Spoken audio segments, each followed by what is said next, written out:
225 का वर्गमूल, या दोस्तों हम अपना वर्गमूल को गणित में किसके द्वारा लिखते हैं, रूट के द्वारा। तो रूट 225 का वैल्यू क्या होगा अभी हम फाइंड करेंगे। अभी दोस्तों हम इसका वैल्यू अपना लॉन्ग डिवीजन मेथड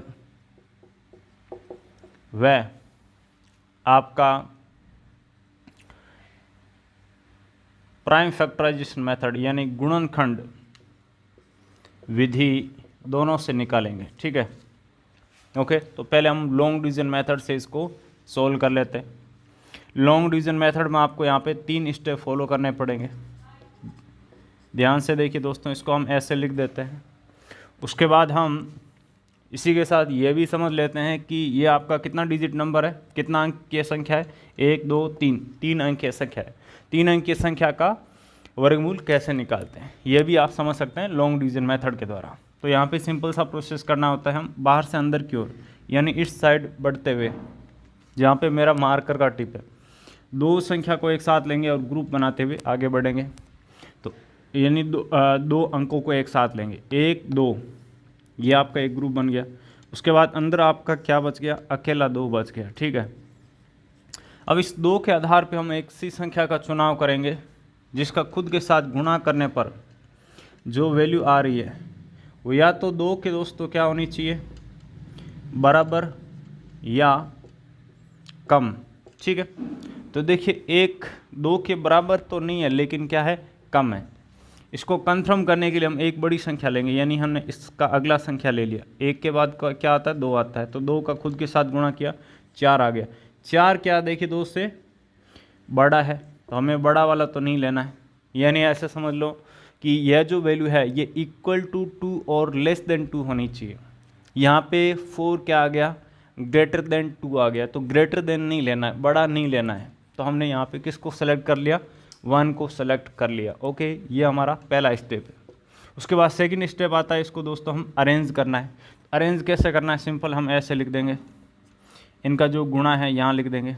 उसके बाद तीसरा स्टेप, इनको ऐड करना है, 1 + 1 कितना 2 हो गया, इसको माइनस करना है, 2 - 1 कितना आ गया, 1 आ गया। इसी के साथ जो अगला ग्रुप है उसको हम तुरंत यहाँ लेके आ जाएंगे। और यहाँ पे हमने किसको लिया दोस्तों, 1 को लिया, तो एक बार यहाँ लिख देंगे। ठीक है, ये महत्वपूर्ण है, ऊपर लिखते जाना है एक बार।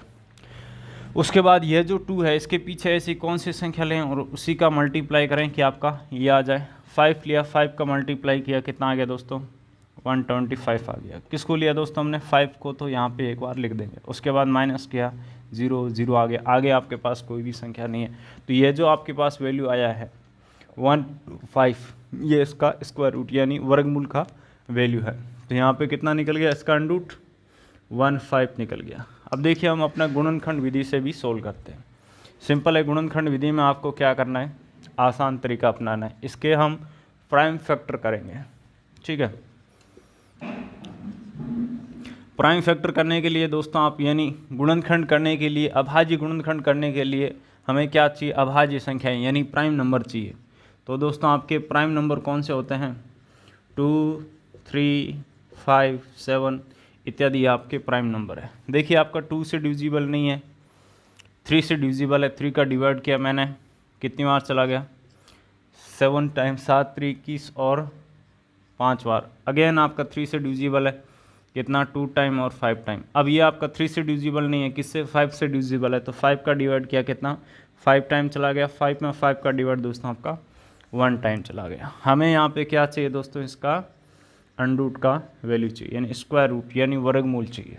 तो आपको क्या करना है, सिंपल सा प्रोसेस करना है। समान संख्या को लेंगे, 3 को 3 के साथ लिया, एक बार यहाँ पे लिख दिया, 5 को 5 के साथ लिया, एक बार यहाँ पे लिख दिया। इनका जो मल्टीप्लाई है वो आपका यहाँ पे इसका वर्गमूल का वैल्यू देगा। तो कितना आ गया, 15, जो कि हमारा इस लॉन्ग डिवीजन मेथड के द्वारा यहाँ पर निकला था। अब आपको कौन सा आसान लगा है उस तरीके से आप यहाँ पे परफेक्ट स्क्वायर नंबर के वर्गमूल निकाल सकते हैं। और जो परफेक्ट स्क्वायर नंबर नहीं है उनका स्क्वायर निकालने के लिए अक्सर हम अपना लॉन्ग डिवीजन मेथड को काम में लेते हैं। धन्यवाद।